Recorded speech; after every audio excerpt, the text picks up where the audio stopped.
Take my command, 45 degree, rest now, pasalong ka!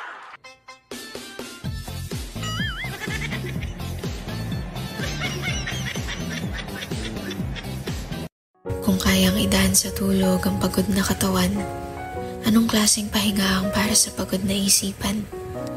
Paano ko ipaiintindi sa iba na kailangan ko ring huminga? Hindi man pagod ang aking mga paa, pagod ng lumuha ang aking mga mata. Leaves will soon grow from the barrenness of trees, and all will be alright in time. Ang mga babae matagal yan maligo, matagal kumain, matagal mag-ayos. Pero iso Santa Maria Elementary School, mabilison magduda.